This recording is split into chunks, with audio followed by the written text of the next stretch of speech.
Te acabo de conocer básicamente en el programa de Sin Censura con Ricardo Sevilla. Y bueno, siempre oigo Sin Censura, ¿no? Entre otras cosas. Desde que escuché de lo que iban a hablar ustedes, más allá del chisme de esta muchacha que no es nada importante para mí, me choca el chisme, odio el chisme, pero el contexto que tú diste, la forma como abordaste el tema me pareció fabulosa. Ni siquiera estaba yo poniendo mucha atención, pero cuando empezaste a hablar tú y a explicar todo lo que dijiste sobre los estándares de competencia, todos los ejemplos que diste, hablaste del ISO, hablaste de otro tipo de certificaciones y de estándares, dije, wow. Y de pronto me llegó la idea, mira, yo estudié el canto, estudié 6 años, todos los días, 4 horas, a veces hasta sábados, domingos, se hizo la pasión de mi vida. Siempre me gustó el canto desde niñito, pero cuando yo conocí a este maestro, dije, wow, esto vale la pena, no por el canto,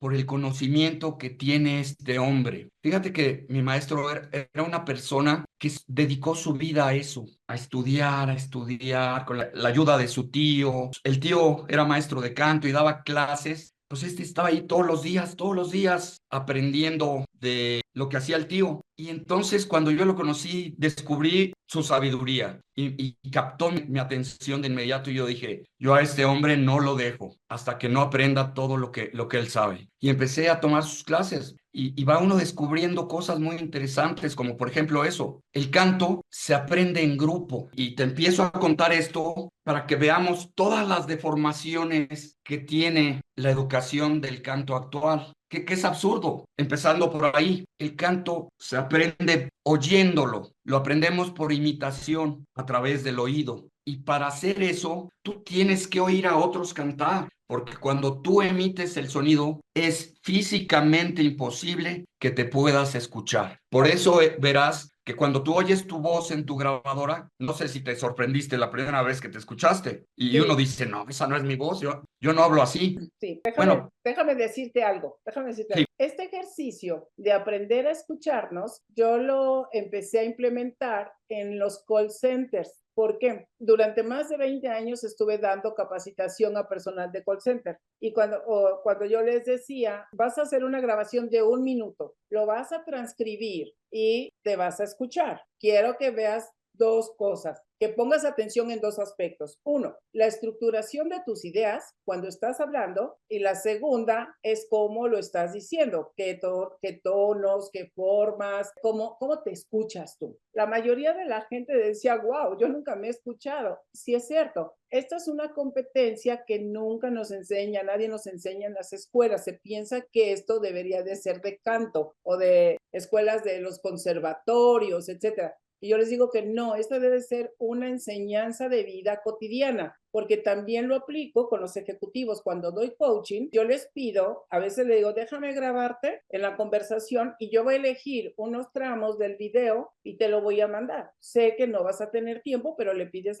por favor a tu asistente que te lo transcriba y tú vas a leer lo que dices y te vas a escuchar. Eso genera conciencia. Lo que tú me estás diciendo genera una conciencia porque los demás me van a escuchar, pero yo no me estoy escuchando. Por eso es tan importante después poner atención, regresar, escucharnos y darle vuelta, porque el cerebro automáticamente va a hacer correcciones, porque ya tenemos todos esos elementos, los tenemos en la memoria. Y si yo me escucho, si me doy cuenta, si tomo conciencia, va a haber una corrección automática. El cerebro lo puede hacer, nuestra mente la puede hacer. Y lo que tú me estás diciendo del cantar en grupo también es muy relevante porque tenemos, aparte de la plasticidad neuronal, tenemos los ritmos circadianos, por ejemplo, y los ritmos vitales. Pero en los ritmos yo creo que te ha pasado que cuando tú vas a la playa y te tiras y estás observando las olas del mar, que hacen esto y esto así suavecito, de pronto te levantas y te sientes mareado. ¿Por qué? Porque las frecuencias cerebrales se bajaron, se alinearon con el movimiento del mar, se vuelve relajante. Entonces, cuando una persona se quiere parar muy rápido de su silla o del lugar donde estaba tumbado, va a sentir un poco de mareo.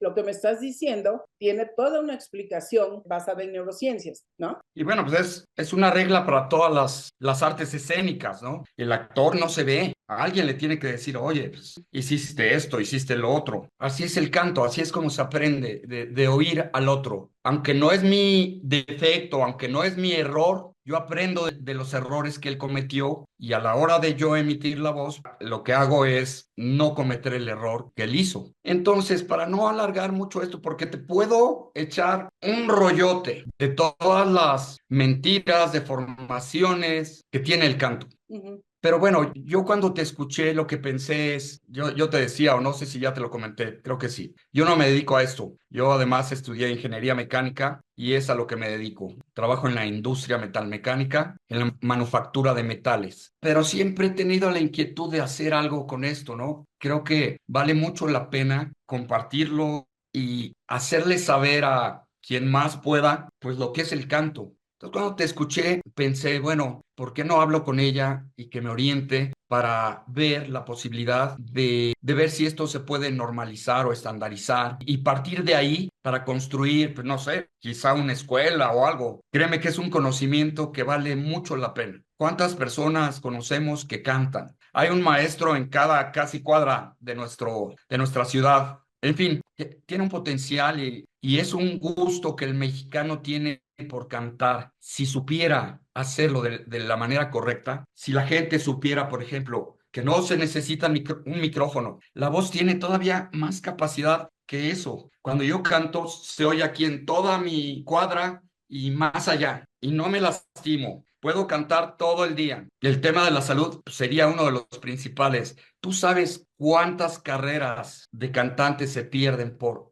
problemas de nódulos en las cuerdas vocales? Sí, sí, sí. Sí, lo sé porque tengo un hermano que es cantante. Ah, sí, qué padre. ¿Qué canta? Mi hermano ahora está cantando en la iglesia cristiana en Los Ángeles. Él se fue para allá porque en la época, digo, para todo artista es muy difícil acceder a los medios. Todo es mucho negocio y van a proyectar a algunos aunque no canten bien, aunque no bailen bien, eso ya lo sabemos. Entonces, mi hermano en su época cantó dos canciones de Luisito Rey. Luisito Rey se las dio él para que las cantara, el papá de Luis Miguel. Sí, sí. Entonces, en esa época, ellos se llamaban, el nombre era pésimo del conjunto musical, pero se llamaban los Jugends. Y ellos alternaban con los Joao, alternaban con los Nanitos Verdes. Y bueno, les pedían mucho dinero para poder grabar un disco o para poder, no tenían. Entonces, bueno, finalmente el grupo se desintegró. Mi hermano se va como migrante a Los Ángeles, ya se quedó a vivir allá y se apegó mucho a la iglesia, porque a muchas personas la iglesia cristiana o cualquiera les ayuda. Hoy canta para la iglesia, él tiene algunos discos grabados, pero tienen que ver con la iglesia cristiana, ¿no? Y que él viaja a distintos lugares, a veces para ir a cantar en las iglesias o hacen, y recaudan dinero para seguir ayudando en la iglesia,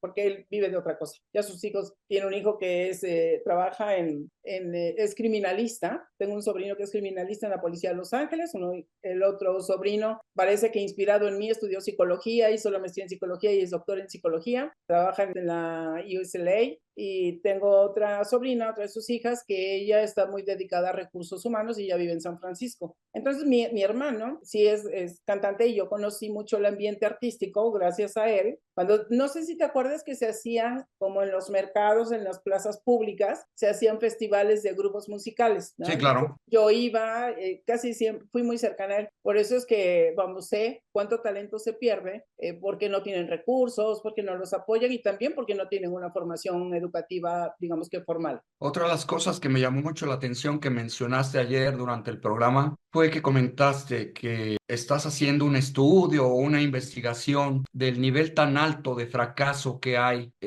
con los emprendedores. Uh-huh. Yo pensé también, tengo que hablar con ella para ver si con esta cuestión del canto, cómo se puede orientar para llevarla a buen puerto. No conmigo, yo ya estoy grande. Mira, ese fue el problema que tuve. Yo empecé a estudiar bel canto a los 27 años. Ya es muy tarde para pensar en querer hacer una carrera profesional. Por otro lado, pues estaba recién casado, trabajando, todo eso te quita mucho tiempo, ¿no? Pero siempre tenemos un pretexto. ¿Por qué no se dio? Pues hay que trabajarlo. Pero ¿cómo le doy forma para otros jóvenes, para la demás gente? Tú lo que Ese es mi interés al ponerme en contacto contigo, que me digas qué se puede hacer, si se puede, si tiene sentido como una estrategia de combate a la desinformación, promover o hacer un estándar de competencia en cuanto a la voz. Mira, yo si estoy escuchando bien tu inquietud y agradezco que me permitas grabarlo para compartirlo y agradezco por supuesto a Sin Censura y a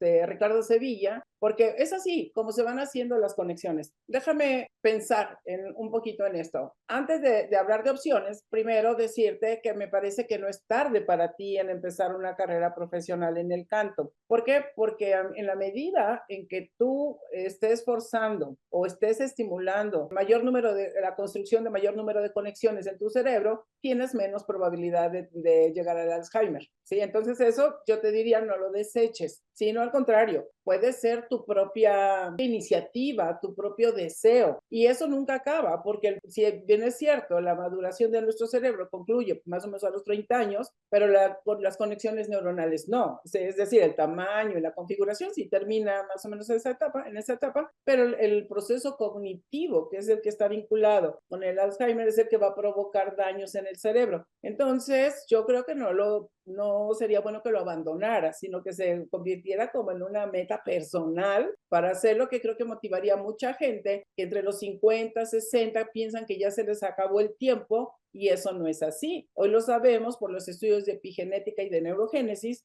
que podemos lograrlo. Entonces, yo te lo dejaría por ahí. Ahora, con respecto a qué hacer para llevar esta metodología, porque lo que tú estás hablando es de una metodología para poder enseñar cómo llevar a cabo una buena formación para el canto. Es así, ¿verdad? Sí. Ok. Yo creo que hay varios caminos. No me conozco todos, pero lo que ahorita conversando contigo, antier o ayer, no sé, la presidenta acaba de presentar qué van a hacer en cuanto a cultura en las escuelas. Entonces, creo que sería muy bueno que buscaras, que vieras esa noticia de ayer y que veas qué es lo que van a hacer o cómo van a estar asignados los recursos y qué se puede construir por ahí. No digo que te metas a dar clases ahí, sino entender qué van a hacer, solamente para tenerlo como un mapa de referencia, porque yo no lo tengo claro ahora. Tendría que meterme a analizar qué van a hacer, quién está a cargo, cómo poder acercarte a ellos, etcétera. Y creo que eso podría ser un camino. El otro es que tú dices, yo quiero establecer un estándar de competencias. Para hacer eso, necesitas reunir por lo menos unas 4 o 5 personas más de distintos campos o de distintas áreas, por decirte algo. Tal vez si tú buscas Horacio Franco. a Horacio, que busques a Horacio, porque Horacio tiene una gran capacidad y un deseo por por formar a la gente, y él puede ser uno de los elementos del comité. Necesitas armar un comité. Ese no lo tienes que declarar todavía en conocer. Se reúnen ustedes, Horacio, puedes buscar otro músico, puedes buscar, yo no sé si todavía el maestro Díaz Muñoz esté vigente, que está en el Estado de México, que ha sido director de la Orquesta Sinfónica del Estado de México. Él daba clases muy didácticas. Yo llevaba a mis hijos al Naucali a escucharlo porque explicaba de una manera preciosa lo que era una orquesta, lo que era, o sea, los distintos tipos de orquestas, hasta llegar al cantante individual, etcétera, todo lo que son los grupos. Hasta les daba premios y hacía muchas cosas con los niños. Entonces, creo que si tú buscas también el apoyo de alguien, de una sinfónica, filarmónica o algo por el estilo,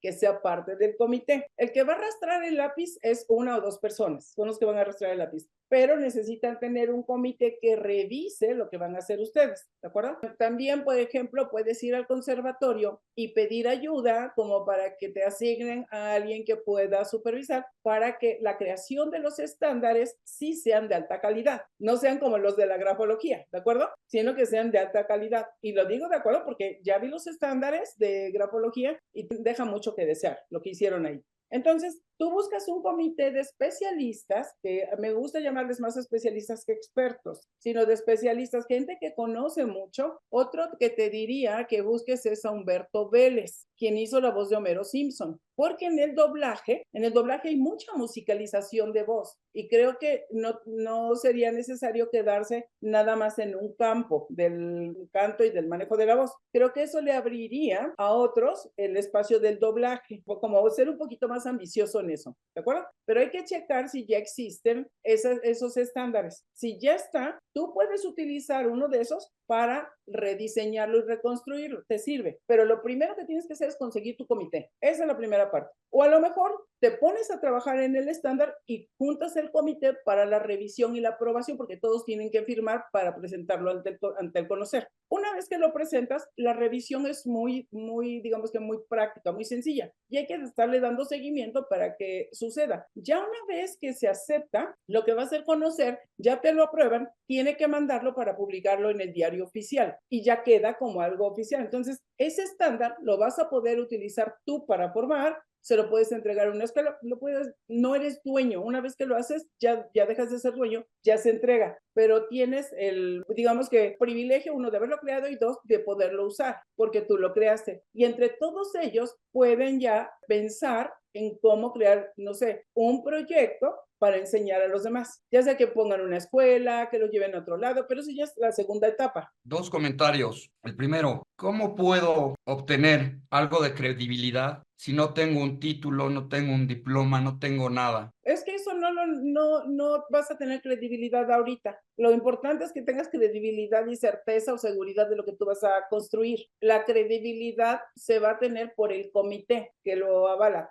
Tú eres el impulsor, tú vas a ser el líder, tú eres el promotor, pero dado lo que, vamos, tu propio perfil, tienes una carrera. Esto digamos que es una misión o es un hobby, ¿de acuerdo? Como tal, está bien, tú tienes un método y ellos te lo van a mejorar, te lo van a revisar. La credibilidad va a estar en función del comité, que casi nunca se revisa ya en el momento de ver los estándares. Yo porque soy muy acuciosa y reviso con detalle, porque mi perfil de pensamiento es más de estructura. Entonces me gusta, si voy a hablar de algo, pues voy a hablar con conocimiento de causa, o por lo menos con que ya investigué. Entonces creo que ese es el camino. Yo te diría, no te minimices, no te subestimes en cuanto a credibilidad, porque pues, cualquiera diría, oye, es que yo estudié ingeniería mecánica y eso no tiene relación. Tiene más relación de lo que te imaginas. Sí, claro. Porque es toda una estructura de pensamiento, es una serie de pasos y es una serie de prácticas y eso Claro, eso es una mecánica. claro. Si lo ves, o sea, ¿cómo puedes utilizar tus conocimientos de ingeniería para darle el soporte de la construcción de una metodología? Eso es una preciosura. La música es una conjunción de arte y matemáticas. Métrica, tiene una métrica precisa. Por eso es que lo que hoy cantan muchas veces es más el ritmo y todo esto y la estridencia, lo que llama la atención porque estamos en una época sobreestimulada. Pero, ¿qué es lo que nos calma? La música clásica, la música barroca. ¿Qué es lo que se usa para lograr que el cerebro se vaya a un descanso para recuperar energías? Es música clásica y eso es una matemática precisa, no es otra cosa, ¿no? Entonces, la naturaleza es matemática clara, fina. Mi segundo comentario, y es más que nada que te quiero solicitar tu opinión y tu consejo sobre, o sea, yo ya durante mi vida he hecho varias conexiones y he querido tener contacto con ciertas personas que ya están en el medio, pero, y mira esto que voy a decir, se oye muy mal, pero ese es el tema precisamente, eso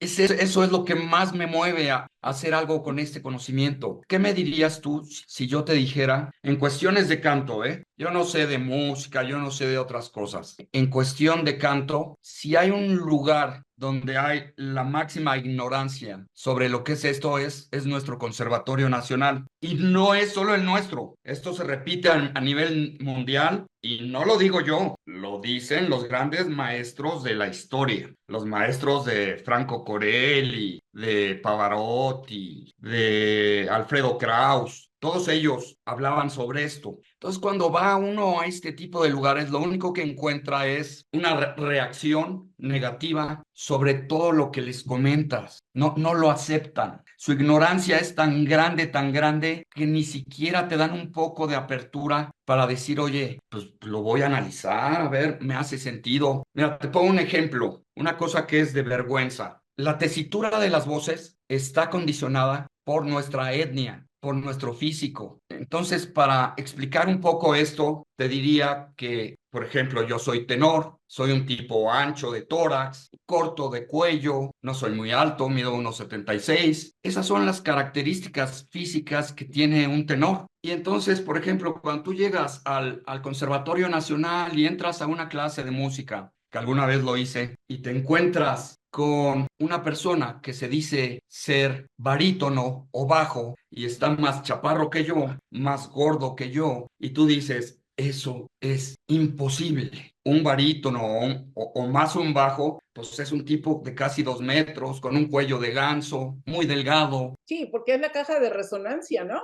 Nuestro cuerpo es esa caja de resonancia que tiene que... y las cuerdas vocales, Sí. que es la base de todo esto. Ujú. Entonces, he tenido ese tipo de experiencias que lo desaniman a uno porque, te digo, no hay ni tantito de apertura. Cuando tú comentas una cosa de esas, no, hombre, te echas a todo el mundo encima y no los puedes convencer. Ahí, Entonces, yo lo que pensé es si estos estándares de competencia me pueden ayudar a eso, ¿no? Todo lo que yo te digo es comprobable claro, y está en los libros, Samuel, déjame decir, pero no en el conservatorio, no claro, en Bellas Artes. déjame decirte dos cosas que creo que son muy relevantes. Tenemos ciertas incompetencias para presentar nuestras ideas. En la escuela nunca te dieron presentaciones ejecutivas, nunca te dieron cómo manejar un conflicto, nunca te han enseñado. Eso no lo enseñan en la escuela. Eso se tiene que aprender por fuera. Yo tengo más de 20 años enseñando competencias conversacionales, por ejemplo, ¿no? Entonces, ¿qué sucede? Cuando nosotros vamos a presentar un proyecto, no reflexionamos en dos preguntas básicas. Yo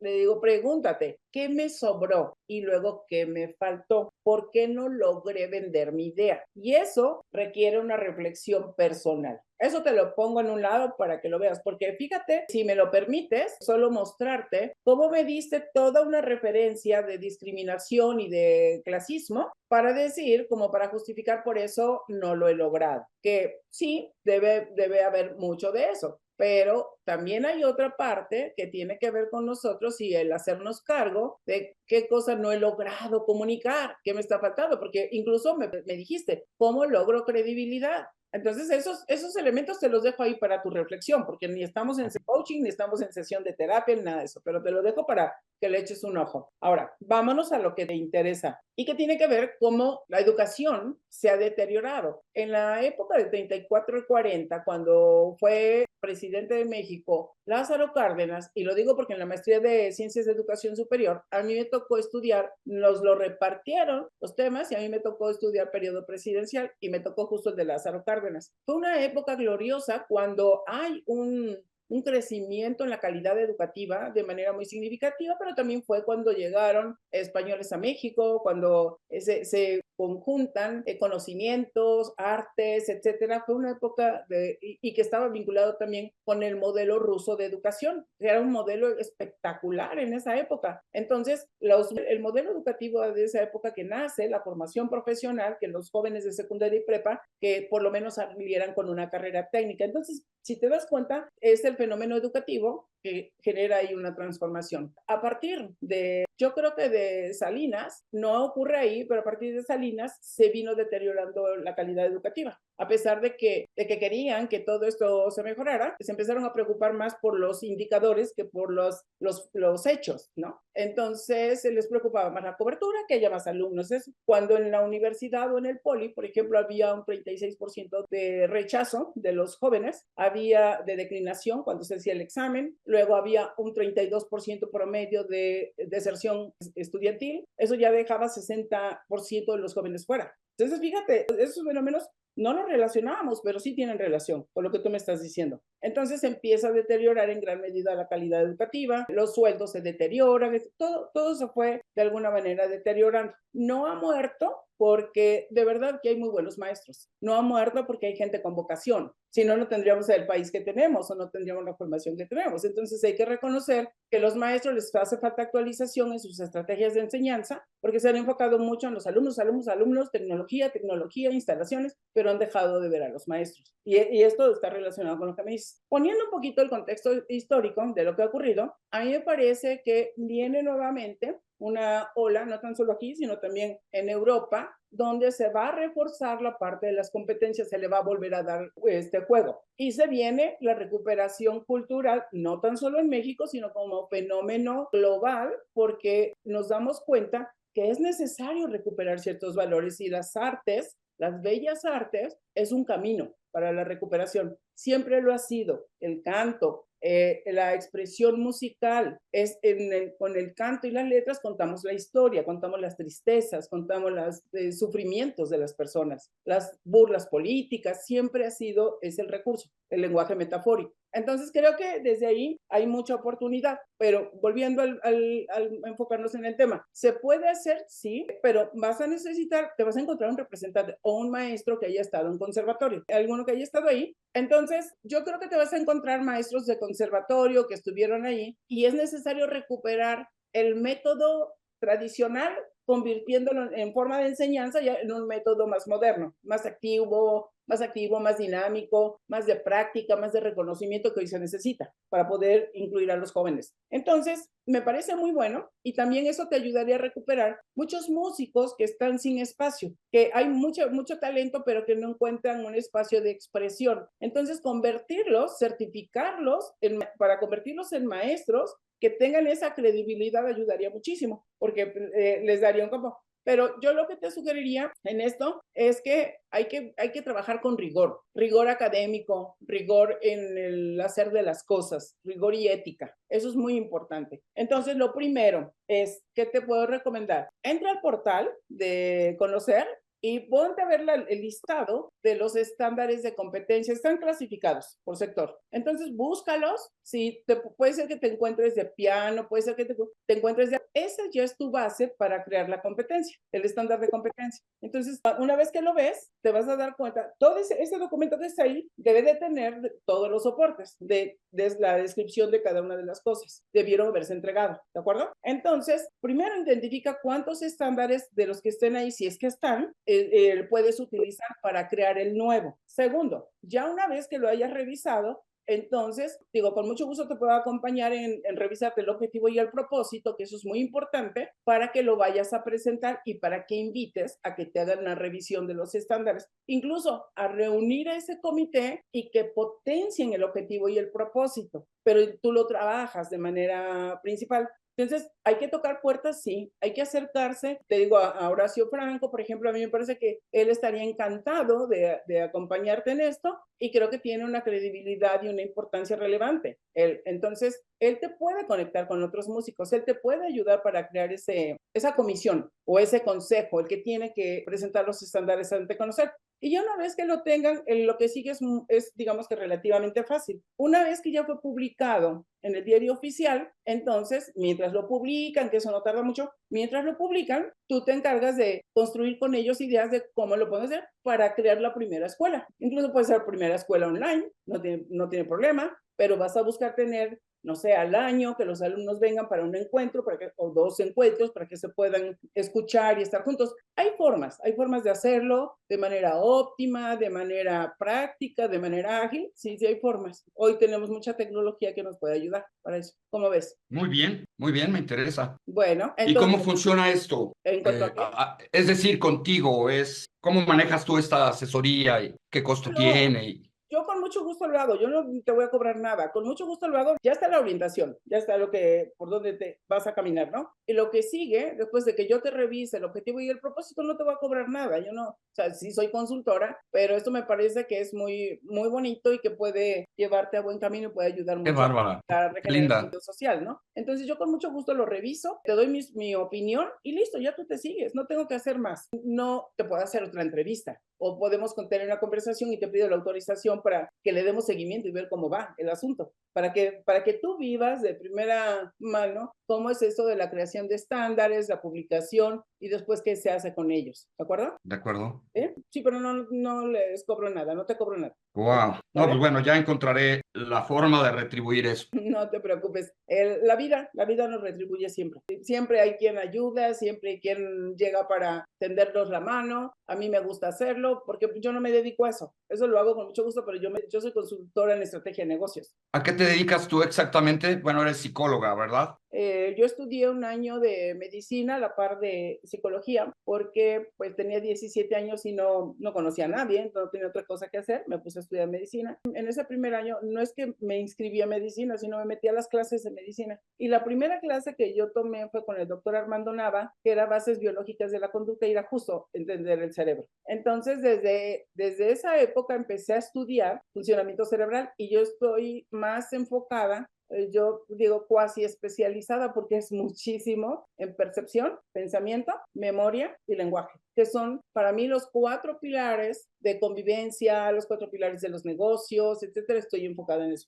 Actualmente tengo una plataforma online para enseñar esos 4 pilares. No pretendo tener 20,000 cursos, no, son 4 básicos que la gente debe de saber para entrar al proceso de autoconocimiento. Bueno, pues he dado programas de coaching, soy coach profesional porque la educación como coach, que ya hablaré de eso en otro momento, para ser coach, no coach coercitivo, no coach de que no es coach, sino porque se usan las palabras como prefijos, neuro, coach, no sé. Organizacional, digamos. Sí, yo soy organizacional. Entonces observo dinámicas, les ayudo a resolver conflictos, hacer mediación, pero más que mediación, hacer manejo de conflictos. Eso entrenamos muchísimo a la gente, crear los modelos corporativos, los modelos conceptuales corporativos, eso les ayudo, replanteamos su modelo, están teniendo cambio, pues entonces van a hacer un cambio, primero hagamos el modelo, a dónde vamos a aspirar, a dónde vamos a llegar, y ya luego se genera todo el cambio. He acompañado empresas grandes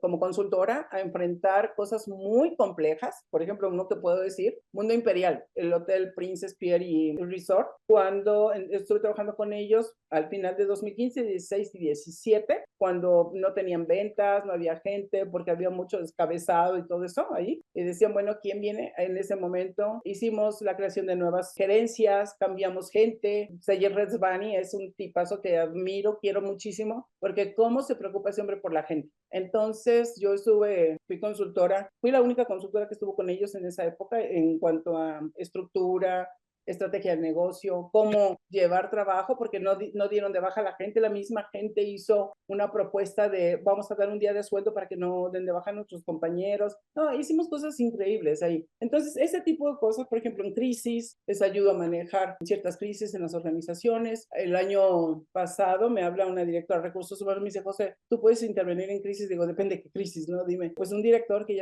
aparentemente ya tiene 3 días aquí que no se ha ido a su casa. Pues sí, había un intento de suicidio y entonces fui a atenderlo. Yo no lo seguía atendiendo, sino a ayudarles a salir de la crisis y lo canalizamos a psiquiatría.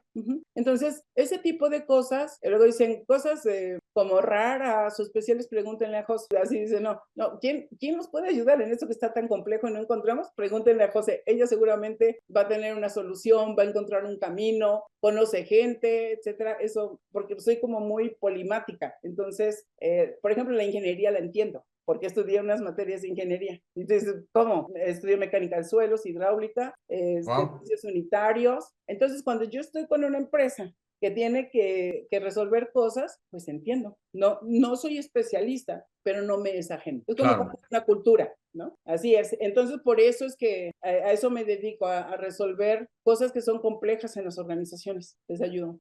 Oye, pues te agradezco mucho que me quieras apoyar con esto. Claro que sí, con mucho gusto. Y ya le estaremos dando seguimiento cuando ya hayas leído las competencias, hayas descargado, mándame mensajito a ver qué te encontraste. Y si no las has encontrado, pero elige una de esas para que digas, estas 2 me sirven como referencia para construir lo demás. Pero al mismo, haz tu plan estratégico. ¿Cuándo vas a buscar? ¿A quién vas a buscar? Selecciona, porque vas a tener que tocar puertas. Pero antes de ir a hacer el toque de puertas, velo trabajando, pero antes de hacer el toque de puertas, lo que sí te recomiendo es que tú ya vayas armando el estándar, porque eso es lo más complejo, pero si ya tienes tú toda la información en tu cabeza, en tus cuadernos y todo eso, pues empieza a lavar, ármalo. Ya después conseguir quien te la vale, quien te la revise y la vale, que se sume contigo, mientras no tengan un compromiso de, es que vas a tener que dar clases y vas a tener que dar vueltas a conocer. No, tú no les vas a pedir eso. Tú lo que necesitas es la validación y el respaldo de ellos que son especialistas en esos campos para el estándar de competencias que estás proponiendo. Entonces, eso creo que te puede ayudar muchísimo. Ayer te entendí bien. Una persona que tiene una escuela, una persona que brinda algún servicio de educación, es en contra de la ley que tú seas quien imparte el conocimiento y que te vuelvas certificador de ese conocimiento. ¿Te entendí bien? No puedes ser juez y parte. Con ese, primero hay que hacer el estándar de competencia. Una vez que lo tengas, después vas a poderle pedir a algunas escuelas que se registren para ser certificadores, evaluadores y certificadores. Entonces, las escuelas de música y de canto y todo eso se pueden registrar como evaluadores y certificados. Y algunos se van a registrar como formadores. ¿Sí? Van separados, no van juntos. Y para los que van a evaluar y certificar, les conviene porque van a tener un negocio, van a tener otra línea de negocio en la cual pueden generar ingresos, ¿no? Pero también, por ejemplo, los formadores, escuelas de canto y todo eso, les va a servir mucho porque si tienen el estándar, ya tienen un paso a paso de lo que tienen que enseñar. Y eso les va a dar más, que les va, o sea, su oferta académica se mejora. Entonces, digamos, como desarrollador de la competencia, tú puedes invitar a varias escuelas. Hubo gente que compró los estándares de competencia y se quiso hacer el gran negocio, como 2 o 3 empresas los compraron, y la verdad es que les fue muy mal porque pues, se acapararon las competencias y yo digo, no quieras abrazar cosas que no vas a poder contener, ¿no? Tómate el espacio que te toca. Y entonces, por un lado, creo que eso a ti te ayudaría mucho en tu satisfacción personal, que es lo que estás buscando, y la otra también te puede generar una línea de negocio, porque te puedes asociar con alguien donde tú cuides el método, donde tú lo vigiles. Entonces, ya eso es otro tipo de cosas que es como me asocio, bajo qué condiciones, y para eso necesitas buscar un abogado corporativo que te ayude a definir cómo se hace eso. ¿De acuerdo? Muy bien, de acuerdo. Bueno, pues Samuel, entonces estamos en contacto, ya nos avisas qué va pasando para que hagamos otro live. Y también porque mucha gente quiere saber de esto, cómo se hace, y creo que este es el camino que les puede ayudar como orientación para hacerlo, ¿vale? Sale. Bueno, que tengas un bonito fin de semana y... Te agradezco en el alma, tu tiempo, tu interés. Caray, eres una persona a toda. Muchas gracias, muchas gracias. Creo que hay mucha gente con muchas ganas de hacer cosas y lo único que necesitan es un poco de orientación nada más, ¿vale? Sí. Bueno, porque recuerda que adentro está la clave, ¿eh? Aquí está. Te atreviste, me buscaste y aquí estamos. Aquí estamos. Exacto. De eso se trata, de atreverse. Bueno, eso que hiciste es lo que necesitas para la siguiente etapa, ¿vale? Sale. Y te puedo robar nada más en la cuestión de la reflexión personal, la observación que me hiciste hace rato. ¿Qué dije mal? Porque yo no me considero una persona clasista, ni elitista, ni nada. ¿Cómo hubieras explicado eso sin dar esa impresión de clasismo, racismo? No de ti, sino que lo que tú estás interpretando que del otro lado ocurre hacia ti es ese. Por eso te lo muestro, te lo comparto para que tú reflexiones. A lo mejor no es eso. Probablemente sea que tal vez tú no llegaste con las mejores palabras. A lo mejor tú llegaste descalificando, no sé qué pasó, porque muy en el tono amable, y yo te quiero decir con todo respeto. Así, ¿verdad? Yo a ti te lo dije de esa forma, pero a este cuate yo no le dije, oye, está más chaparro que yo. Yo expliqué, ¿verdad? Que un barítono y un bajo son personas muy altas. Sí. Mira, a veces no nos damos cuenta, pero estamos descalificando. Muy amablemente estamos descalificando y el otro reacciona. ¿A qué reacciona? No lo sé. Por eso te lo dejo en el espacio de la reflexión, porque ahorita, número 1, nos tomaría como 1 y media, 2 horas abordar un campo, ¿de acuerdo? Y la reflexión hace muy bien porque, si no, muchas veces cuando yo te digo, oye, puede pasar esto, tus mecanismos de defensa ya se estructuraron para defenderse y dar las explicaciones necesarias. No vamos a entrar al campo de las explicaciones ahora. Lo que yo te sugiero es reflexiona. Y eso es muy importante para que tú te des cuenta, pero desde el espacio de qué me sobró y qué me faltó. Yo no digo qué me falló, qué me sobró. A veces nos sobra humildad y a veces nos falta humildad. O nos sobra humildad aquí, pero nos faltó humildad acá. ¿De acuerdo? O me sobraron estas palabras o me faltaron estas palabras. Por eso lo dejo en el espacio de la reflexión. ¿De acuerdo? De acuerdo. Bueno. Pues, muchas gracias. Gracias, cuídate. Nos vemos en la próxima.